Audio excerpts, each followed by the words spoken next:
आप सभी भाई बहनों का आध्यात्मिक ज्ञानात्मक चैनल की संध्या बेला ज्ञान कक्षा में एक बार फिर स्वागत है। आज की चर्चा का विषय है कमाया और दूसरा शब्द है खाया। और दूसरी पंक्ति में हमने एक शब्द लिखा है एक रजोगुनी मनुष्य की पहचान। देखिए, हम सभी भाई बहन स्वभाव से ही शास्त्रों में ही रजोगुनी कहे गए। रजोगुनी का अभिप्राय एक संसारी मनुष्यों से है, जिसका एक संसार में विषय भोगों के प्रति एक साधारण झुकाव बना रहता है, या यूं को कि संसारी आकर्षणों में मनुष्य की एक रुचि बनी रहती है। और अचंभे की बात है कि एक रजोगुनी मनुष्य की इन विषय भोगों से कभी तृप्ति भी नहीं होती। विशेष रूप से देखिए, कलयुग में, जब कलयुग में 24/7 की स्थितियां अक्सर आपके मेरे संज्ञान में पढ़ने में भी आती हैं, देखने में भी आती हैं, क्योंकि लोगों का विषय भोगों के प्रति जो एक झुकाव है, रुझान है, वो दिन प्रतिदिन बढ़ता जा रहा है। और मजे की बात है कि एक साधारण मनुष्य इन विषय भोगों को भोगता भोगता थकता भी नहीं है और रजता भी नहीं है। यानी कि ये सभी स्थितियां आपके हमारे जीवन काल में अक्सर आपके हमारे बीच में भी एक ऐसी स्थितियां अक्सर देखने को मिलती है, लेकिन मनुष्य इस पर कभी विचार नहीं करता, चिंतन नहीं करता, क्योंकि आज हमारा विषय देखिए केवल रजोगुण के इर्द गिर्द ही घूमेगा। हालांकि मेरी मन में इच्छा है कि कल हम एक सात्विक मनुष्य की स्थितियों पर कुछ विचार रखें, कल की संध्या बेला ज्ञान कक्षा में। और परसों लगे हाथों ही एक तमोगुनी मनुष्य की जो जो स्थितियां बनती हैं, ताकि इन 3 गुणों के जो एक यथार्थ ज्ञान की स्थितियां हैं, भले ही वर्तमान समय देखिए कलयुग चल रहा है, कलयुग में तो देखिए कुछ अलग ही स्थितियां संसार में देखने को मिलती हैं, क्योंकि कलयुग की तो शास्त्रों में ही 5 अलग अलग स्थितियां धूत कीड़ा मद्यपान स्त्री संग हिंसा और स्वर्ण देखी जाती है।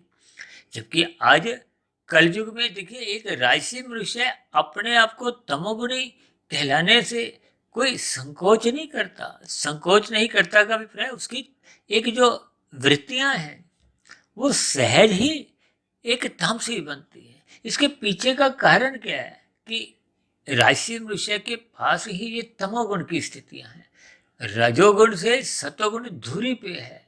देखिए, प्रकृति के 3 गुणों में तमोगुण से अच्छा गुण रजोगुण कहा गया, और कहीं कहीं शास्त्रों में तो ऐसा कहा गया है कि तमोगुण से 10 गुना अच्छा रजोगुण है, रजोगुण से 10 गुना अच्छा सतोगुण है। इसलिए प्रत्यक्ष रूप से तो रजोगुण की भी कहीं कोई निंदा नहीं है, लेकिन ये रजोगुण कहीं पहुंचता भी नहीं है। पहुंचने का अभिप्राय, जब तक वो सत्वगुण का रास्ता देखता नहीं है, वहां जाता नहीं है, तो फिर मनुष्य जीवन यूं ही व्यर्थ चले जाता है। अक्सर हम देखिए रजोगुणी मनुष्य की जो एक स्थिति को जीरो दिखाते हैं। जीरो का अभिप्राय कोई लाभ हानि नहीं होता, यानी कि उसकी भले ही कोई लाभ नहीं होता तो हानि भी नहीं होती, लेकिन हानि होने की संभावना बनी रहती है। उसके पीछे का कारण क्या है? उसका पड़ोसी, और पड़ोसी है उसका तमोगुण। तमोगुण का अभिप्राय एक घाटे की स्थितियों से है, एक हानि की स्थितियों से। और विशेष रूप से देखिए, शास्त्रों में तो कहा गया 84 लाख प्रकार की योनियों में 80 लाख प्रकार की, यानी कि एक बहुत बड़ा आंकड़ा, लगभग देखिए 90% से भी अधिक योनियां तो देखिए तामसी योनियां है, निकृष्ट योनि है, दंडमयी योनि है। देखिए, साधारण शब्दों में जब हम अपने देश में या विदेशों में भी जो स्थितियां वर्तमान समय में देखते हैं, तो वहां देखिए जेलों की संख्या तो बहुत ही गिनी चुनी होती है। अब मैं तो भारत में रहता हूँ, दिल्ली में देखिए मेरे संज्ञान में शायद 2 ही जेल बनी हुई है। यानी कि जेल में तो देखिए गिनती के लोग हैं, हजारों में ज्यादा से ज्यादा, कोई लाखों करोड़ों में तो नहीं हो सकते। ये एक साधारण स्थिति है। जबकि जो नीचे की जोनियों को शास्त्रों में ही देखिए तामसी जोनिया कहा गया है, डेड रूपी जोनिया कहा गया। इसका अभिप्राय क्या है कि ये तो बहुत बड़ी एक जेल है। जेल का अभिप्राय देखिए एक निकृष्ट जोनियों से है, एक दंडमय जोनियों से है, दुखमय जोनियों से है। देखिए, आपको हमें तो सुबह का नाश्ता मिल जाता है, दोपहर की रोटी भी मिल जाती है, शाम को चाय पानी, रात का खाना, सोने की जगह है, और भी आपके हमारे जीवन में देखिए सुख सुविधा के साधन बने रहते हैं। ये अलग बात है कि मनुष्य तब भी तृप्त नहीं होता, खुश नहीं रहता। और नीचे जो 80 लाख प्रकार की योनियों की जो एक स्थिति है, उनमें देखिए कितनी योनियां तो आपके हमारे प्रत्यक्ष रूप के आपके हमारे घरों के आसपास भी देखने को मिलती है। अब 20 लाख तरह की तो देखिए वनस्पति योनि है, जो आपका हमारा आहार भी है। अक्सर एक साधारण मनुष्य है, विशेष रूप से देखिए रजोगुणी मनुष्य है, ये वनस्पति को कोई योनि नहीं समझता। वो योनि तो देखिए कीड़े मकोड़ों को समझता है, कीट पतंगों को भी समझता है, यानी कि जो प्रत्यक्ष रूप से चलते फिरते नजर आते हैं, यानी कि जिनमें क्रिया दिखती है। हालांकि रजोगुण को तो देखिए क्रिया से जोड़ा जाता है, तमोगुण को देखिए पदार्थों से भी जोड़ा जाता है, रुकने से भी जोड़ा जाता है, जबकि सतोगुण को तो ज्ञान से जोड़ा जाता है। क्योंकि आज हमारा विषय क्या चल रहा है, कमाया खाया, यानी कि कमाया शब्द को हमने रंगीन रंग से दर्शाया। रंगीन रंग का दर्शाने का हमारा अभिप्राय 5 प्रकार के जो विषय भोग हैं, 5 आपकी हमारी जो ज्ञानेंद्रियां हैं, देखिए विषय भोग क्या है, गंध रस रूप स्पर्श और शब्द। और आपका हमारा स्थूल शरीर जो इनको भोगता है, वो देखिए पृथ्वी जल अग्नि वायु आकाश का बना है। पृथ्वी जल अग्नि वायु आकाश ये स्थूल भूत कहलाते हैं।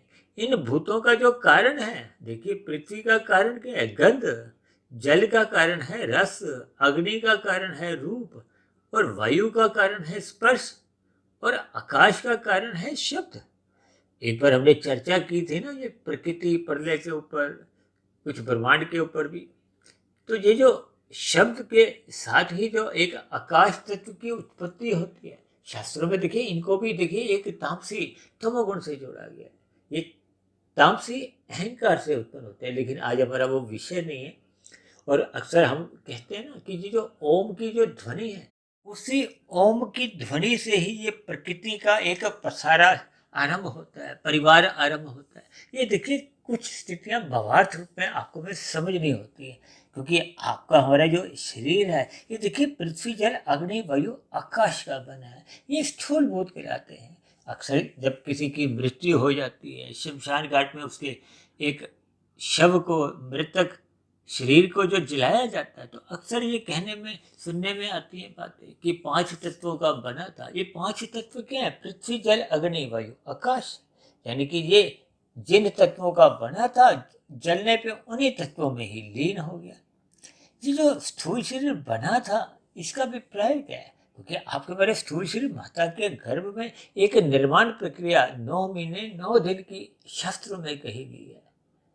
इसका कारण क्या है, सूक्ष्म भूत, सूक्ष्म भूत कहो, गंध रस रूप स्पर्श शब्द कहो, ये विषय भोग भी है, तन्मात्रा भी कहा गया है, स्थूल भूत के कारण भी माना गया है। यानी कि ये सूक्ष्म भूत ही आपके बारे स्थूल शरीर का एक कारण समझेगी। ये जो 5 भोग्य इंद्रिय हैं, नाक जिह्वा आंख त्वचा कान, ये आपके बारे स्थूल शरीर की ही एक ज्ञानेंद्रिय है, जिससे हम 5 भोग्य विषयों का सुख लेते हैं।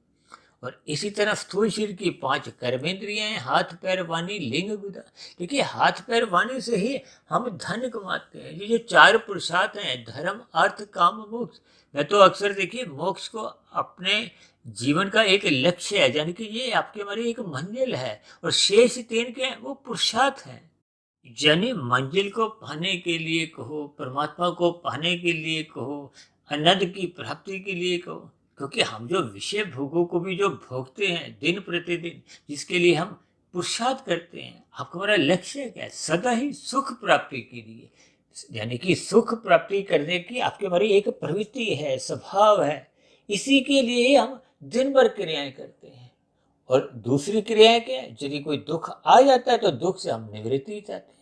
यानी कि अंतोगत्वा आपका हमारा लक्ष्य क्या है, सुख पाने की एक प्रवृत्ति। और सुख भी हम चाहते हैं कि घटे नहीं, उसमें दुख का मिश्रण नहीं हो, और सुख बढ़ता जाए, स्थायी रूप से रहे, समाप्त नहीं हो।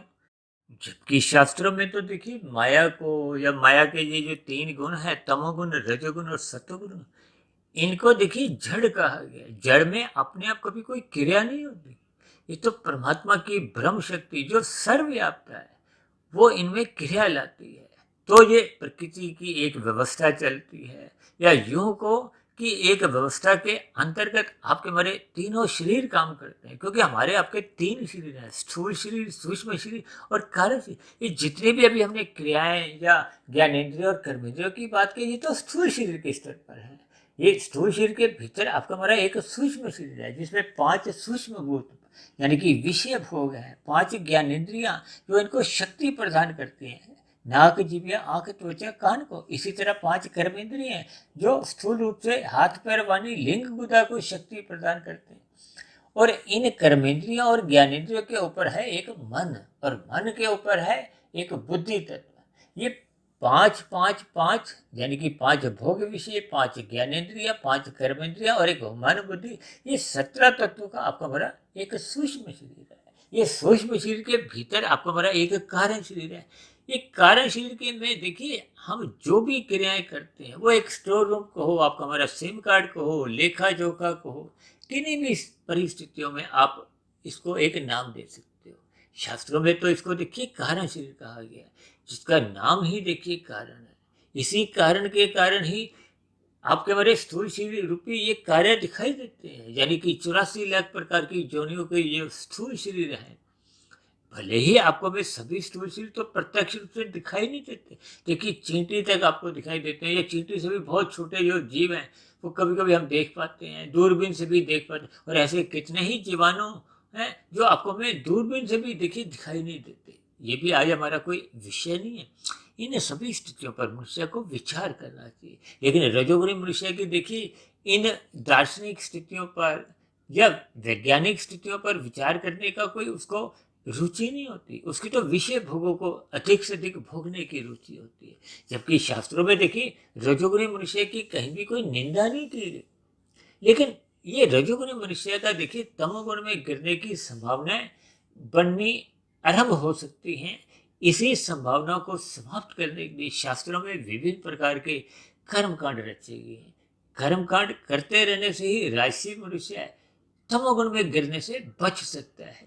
अन्यथा यदि मनुष्य कर्म कांड नहीं करता, सत्वगुण के रास्ते में एक चलना आरंभ नहीं करता, जिसका अभिप्राय क्या है, सत्वगुण का संग का अभिप्राय सत्संग से है। यदि आपके हमारे जीवन में सत्संग का अभाव है, न्यूनता है, तो विश्वास कीजिए कि ये रजोगुण ही मनुष्य को तमोगुण में गिरा देता है। हालांकि आज हमारा देखिए विषय क्या है, कमाया खाया। कमाया शब्द को हमने रंगीन रंग से इसीलिए दर्शाया क्योंकि ये आपके बारे में भोग विषय है, संसारी आकर्षण है।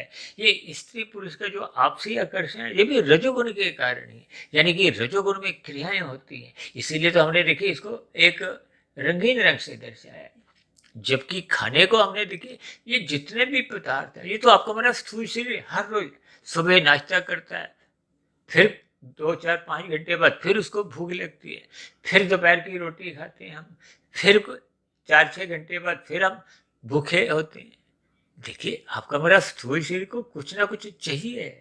ये सभी स्थितियां देखिए स्थूल शरीर की आवश्यकता भी है, और आपके हमारी ये भोग इच्छाएं भी दिन प्रतिदिन मन में बनी रहती है, जिसके कारण मनुष्य को भूख नहीं होने पे भी वो कुछ ना कुछ खाता पीता रहता है। देखिए ये एक व्यवहारिक स्थिति है, क्योंकि हमारा विषय ही क्या है, कमाया खाया, कमाया खाया। खाया को हमने देखिए तमोगुण से जोड़ा है, क्योंकि आपके हमारा शरीर क्या है, वो तामसी है। आपके हमारे शरीर की जो 5 ज्ञानेंद्रिय हैं, नाक, जिह्वा, आंख, त्वचा, कान, भले ही इनको गोलक रूप में तो देखिए स्थूल शरीर है, तो ये तामसी है। जबकि तकनीकी रूप से देखिए ज्ञानेंद्रियों को सात्विक कहा गया और कर्मेंद्रियों को राजसी कहा गया। और इन सुखों की प्राप्ति के लिए कहो या खाने पीने के लिए कहो, हमें क्रियाएं करनी पड़ती है, धन कमाना पड़ता है। धन का अभिप्राय अर्थ से है, काम का अभिप्राय आपकी हमारी कामनाओं से है, आवश्यकताओं से भी लिया जाता है। देखिए आवश्यकता जब एक दाल रोटी की, एक स्थूल शरीर की एक जरूरी चीजें हैं, आवश्यकता को, जरूरी वस्तुएं को एक ही बात है। जब हम भोग विलासों में गिर जाते हैं, देखिए दाल रोटी की तो आपके हमारी आवश्यकता है, यदि हम दाल रोटी के साथ चाहते हैं कि हमें एक सब्जी भी हो, रायता भी हो, खीर भी, पापड़ भी, ये समझने के लिए देखिए, यानी कि आपकी हमारी जब इच्छाएं बढ़ने लगती हैं तो फिर वो एक राशि स्थितियां उत्पन्न होती हैं। और आज तो मनुष्य का देखिए विषय भोगों में रुचि इतनी बढ़ती जा रही है। ब्याह शादियों में आप देखो कितने ही प्रकार के व्यंजन हैं, जिनको हम देखिए एक एक व्यंजन को यदि हम एक एक चम्मच भी ले तो भी हम खाने की स्थिति में नहीं होते। यानी कि इतनी अधिक व्यंजनों की संख्या बढ़ती जा रही है। और फिर ये सभी स्थितियां मनुष्य का देखिए स्थूल शरीर के स्तर पर खाया पिया एक मल रूप में, एक मूत्र रूप में, इन सभी स्थितियों का एक निकासी होती है। ये एक व्यवहारिक स्थिति है। इसलिए हमने देखिए खाया शब्द को काले रंग से देखा है। काला रंग का अभिप्राय एक निकृष्ट स्थितियों से। लेकिन जब तक हम इन सभी स्थितियों पर ज्ञानपूर्वक विचार नहीं करते, तब तक आपका हमारा मन सत्वगुण में जाने का करता ही नहीं।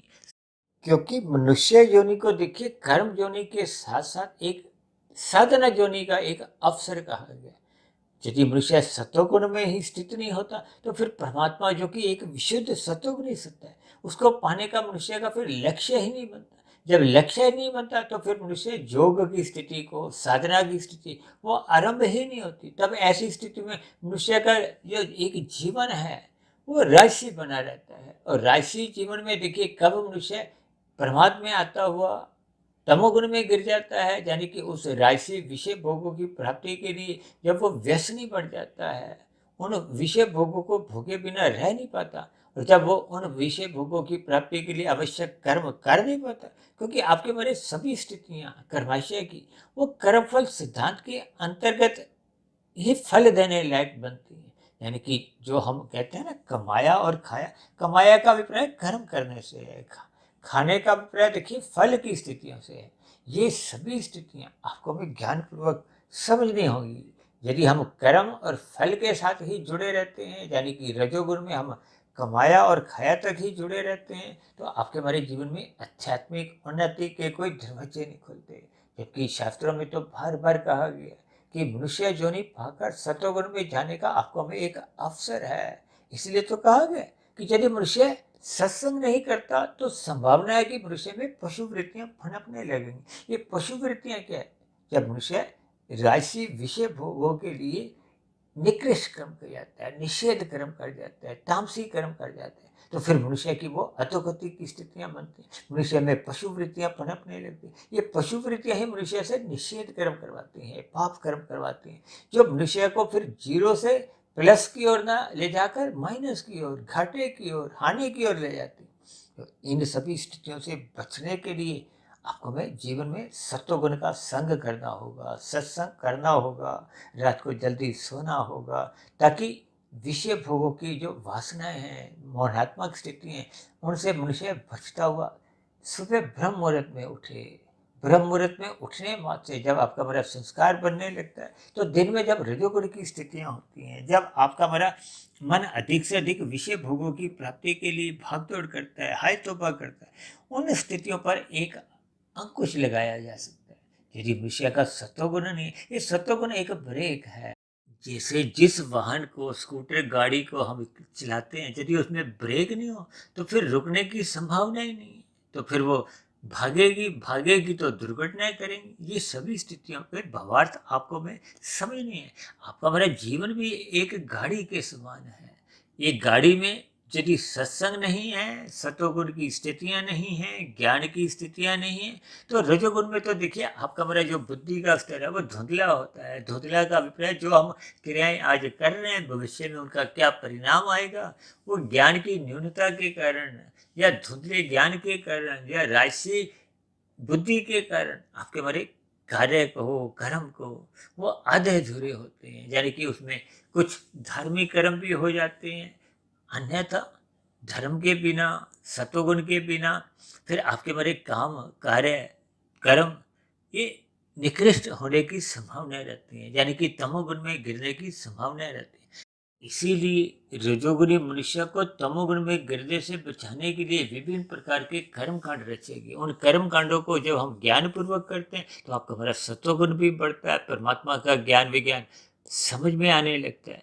इन सभी स्थितियों पर हम कल की संध्या बेला ज्ञान चर्चा में इस पर कुछ विचार रखेंगे, क्योंकि आज हमने केवल राशि स्थितियों पर ही एक विचार रखा है। यानी कि रजोगुणी मनुष्य जो कमाता है वो खा लेता है, उसकी बचत नहीं होती। तो कल हम सतोगुणी स्थितियों पर कुछ विचार रखेंगे। इन्हीं शब्दों के साथ आज की चर्चा विशेष को अब यहीं विश्राम देते हैं। कल सुबह फिर मिलते हैं ब्रह्म मुहूर्त ज्ञान उपदेश कक्षा में। तब तक आप अपने आध्यात्मिक मित्र सुधीर भाटिया फकीर को इजाज़त दें। आप सभी भाई बहनों को बहुत बहुत शुभ रात्रि और सुबह ब्रह्म मुहूर्त में उठने के लिए आप सभी भाई बहनों को बहुत बहुत शुभकामनाएं, ताकि हमारे आपके जीवन में सात्विक स्थितियां बनने लगे, ताकि जीवन में हम कोई कमाई कर सकें। क्योंकि मनुष्य योनि तो देखिए कमाने के लिए मिली है, चाहे हम कर्मों की कमाई करें, कर्मों का अभिप्राय देखिए पूर्ण कर्मों की कमाई अर्जित करें, या योग की स्थिति यानी कर्म योग, ज्ञान योग, भक्ति योग की स्थितियों में अपने आप को स्थित करते हुए परमात्मा रूपी आनंद की प्राप्ति करें, लाभ कमाएं। यही मनुष्य जीवन की एक सफलता है, सार्थकता है। फिर भी वीडियो से आपके मन में कोई प्रश्न उठ रहा हो, कोई मेरी कही गई बातों पे आपको कोई शिकायत हो, आपत्ति हो, तो नीचे दिए गए कमेंट्स बॉक्स पर आपके प्रश्नों के साथ साथ आपकी शिकायतों का सदा ही स्वागत है। तो चर्चा विशेष को ध्यानपूर्वक सुनने के लिए आप सभी भाई बहनों का बहुत बहुत धन्यवाद।